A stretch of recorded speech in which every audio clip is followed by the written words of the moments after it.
मैं महिपत यादव।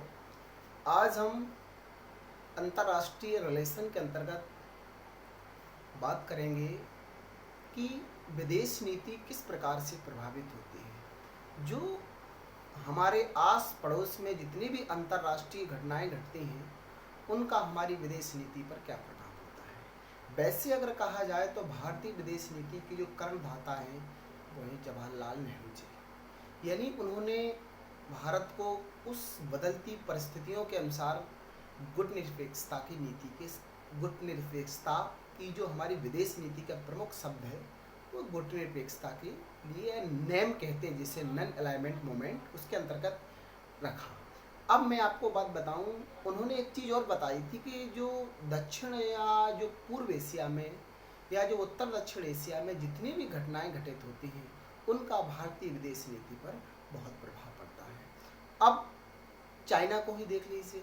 चाइना ने पाकिस्तान में ग्वादर पोर्ट बनाया, यानी एक तरीका से भारत को पूरी तरीके से घेरने की कोशिश कर रहा है चाइना, जो कि इंडिया से करीब 450 किलोमीटर दूर है। ग्वादर पोर्ट जो कि एक बहुत बड़ा व्यापारिक मार्ग से जोड़ रहा है, जिसे कहते हैं BRI, one belt road initiative, उसके अंतर्गत जो है जोड़ रहा है इंडिया उसको, पाकिस्तान और चीन को। अब भारत चूंकि इसमें शामिल नहीं है, क्योंकि भारत इस प्रोजेक्ट को अपने लिए बहुत बड़ा खतरा मानता है। वो ये भी कहता है कि जहाँ पर आपने ग्वादर पोर्ट बनाया है, जो बलूचिस्तान में बना है, वो एक भारत का हिस्सा रहा है। उसको हम गुलाम कश्मीर कहते हैं, पाकिस्तान उसको आज़ाद कश्मीर कहता है। अब देखते हैं कि किस प्रकार से अंतर्राष्ट्रीय घटनाक्रम से विदेश नीति प्रभावित होती है। जब पाकिस्तान ने ग्वादर पोर्ट बनाने के लिए चीन को आमंत्रित किया, लेकिन अगर इतिहास देखा जाए तो ग्वादर पोर्ट पाकिस्तान का नहीं था। ग्वादर पोर्ट ना पाकिस्तान का था और ना हिंदुस्तान का था। वो जब अगर इसको और गहराई में जाएं तो बताऊं, जब सिकंदर भारत पर आक्रमण करके यूनान लौट रहा था तो सिकंदर ने एक रात ग्वादर पोर्ट पर बिताई थी और सेल्यूकस निकेटर को ग्वादर पोर्ट वो दे गया था। इसके पश्चात उसमें मौर्य वंश का भी शासन रहा ग्वादर पोर्ट पर, अकबर का भी शासन रहा और लास्ट में अंग्रेजों के अधीन आ गया था। ओमान ने अंग्रेजों को दे दिया था ये ग्वादर पोर्ट। जब भारत स्वतंत्र हुआ तो ग्वादर पोर्ट ना भारत का था ना पाकिस्तान का, क्योंकि ओमान के जो राजा थे वो ग्वादर पोर्ट भारत को बेचना चाहते थे, लेकिन उस समय के जो हमारे कर्ता धर्ता राजनीतिक थे उन्होंने कहा कि 700 किलोमीटर दूर है ग्वादर पोर्ट, हम पाकिस्तान से उसको कैसे बचा सकते हैं, ये हमारी कहीं ना कहीं भूल थी। तो वो पाकिस्तान ने उसको खरीद लिया। तो ग्वादर पोर्ट जिस प्रकार से चाइना बना रहा है उसमें भारत के लिए बहुत बड़ा सरदर्द है और इसी ग्वादर पोर्ट के कारण हमारी विदेश नीति प्रभावित हो रही है और हम अमेरिका की तरफ चले जा रहे हैं। रूस से लगातार दूरियां हमारी बढ़ती जा रही हैं। ये ग्वादर पोर्ट का इतिहास है। अब देखते हैं हम्बनटोटा पोर्ट, यानी आपको उत्तर से चाइना घेर रहा है और नीचे आप दक्षिण की तरफ देख लीजिए, श्रीलंका के दक्षिण में एक हम्बनटोटा पोर्ट बना रहा है। बना ही दिया 99 साल के लिए श्रीलंका की सरकार से, चीन ने उसको लीज पर ले रखा है। अब भारत के लिए ये भी बहुत ही बड़ा सरदर्द है। अगर भारत कुछ नहीं करेगा और कभी भी भविष्य में अगर हमारी चीन से लड़ाई होती है या युद्ध होता है तो चीन के नौसैनिक दक्षिण की तरफ से हमारे ऊपर हमला कर सकती है, क्योंकि जब वो वहाँ पर व्यापारिक गतिविधियाँ उत्पन्न करेगा तो वहाँ पर अपनी सुरक्षा के लिए नौसैनिक भी रखेगा। सबसे बड़ा सरदर्द भारत के लिए हम्बनटोटा पोर्ट जो श्रीलंका की गवर्नमेंट ने दिया है।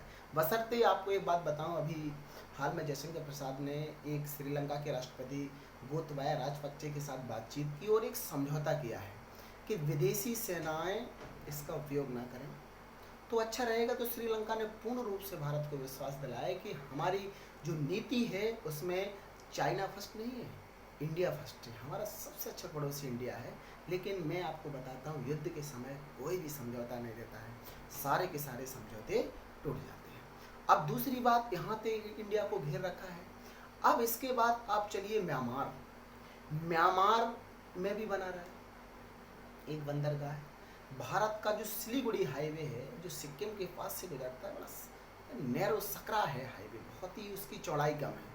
अगर चाइना उस हाईवे को काट देता है तो हमारे लिए पूर्वोत्तर के राज्यों असम, मेघालय, अरुणाचल प्रदेश, इनको बचाना बड़ा मुश्किल हो जाएगा। तो हमने कालादान परियोजना शुरू की थी म्यांमार में कि हमारे अगर कभी भी चीन युद्ध के समय अगर हमारा सिलीगुड़ी हाईवे अगर तोड़ देता है, उस पर कब्जा कर लेगा, तो हमारे सैनिक बंगाल की खाड़ी को पार करते हुए म्यांमार से यहाँ पर पूर्वोत्तर में पहुँच जाएंगे। लेकिन चाइना वहाँ भी बैठ गया, वहाँ भी उसने एक बंदरगाह विकसित कर रखा है, यानी हमको रोकने की कोशिश कर रहा है चाइना पूरी तरीक़ा से।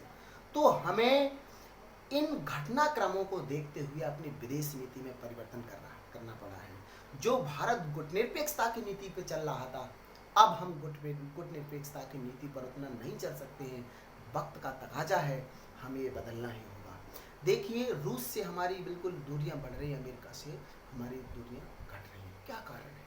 अमेरिका एक समय अगर इतिहास देखा जाए तो अमेरिका हमारा कुछ नहीं था, पक्का दुश्मन ही समझ लीजिए।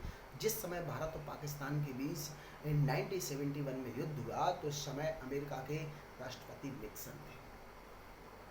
उस समय भारत की प्रधानमंत्री श्रीमती इंदिरा गांधी थी। तो इंदिरा गांधी और निक्सन के बीच बिल्कुल भी नहीं बनती थी। यानी अमेरिका ने पाकिस्तान को एक पत्र के माध्यम से आश्वासन दिए था कि यदि भारत आपके ऊपर आक्रमण करता है तो हम तुम्हारा खुल करके साथ देंगे। ये स्थिति एक समय, आज स्थिति बिल्कुल उलट है।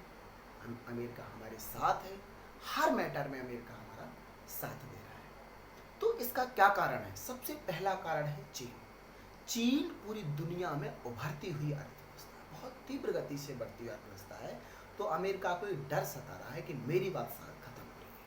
अब चूंकि चाइना का पड़ोसी है भारत, तो अमेरिका भारत के माध्यम से चीन को दबाना चाहता है। ये है मेन फैक्ट जिसमें हमारी अमेरिका की तरफ दूरी बढ़ रही है। दूसरी बात, बाजार, जनसंख्या। भारत की जनसंख्या बहुत ज़्यादा है। अमेरिका भारत को सबसे अच्छा बाजार मानता है, इसलिए अपने प्रोडक्ट को खपाने के लिए हमारे साथ कई प्रकार के समझौते किए हैं और हमें बहुत अच्छा बाजार मानता है। और आप जानते हैं कि पूरी दुनिया में अगर हथियारों का सबसे बड़ा आयातक देश है तो वो है भारत। इसलिए अमेरिका अगर कोई भी देश समझौता करता है तो उसमें उसका निजी स्वार्थ छिपा होता है। तो अभी हाल में G7 देशों की बैठक हुई है और G7 आप जानते होंगे, G7 यानी इसमें 7 देश हैं, जिसमें फ्रांस है, ब्रिटेन है, अमेरिका है, जर्मनी है, जापान है, इटली है। इन देशों ने एक समझौता किया है। अभी हाल में जा रहे हैं, जो बाइडेन जा रहे हैं बैठक करने के लिए। तो ये देश, उसका एजेंडा क्या है? एजेंडा है रूस और चाइना से किस प्रकार से निपटा जाए। यानी अमेरिका चाइना से इतना चिंतित है कि बहुत ज़्यादा।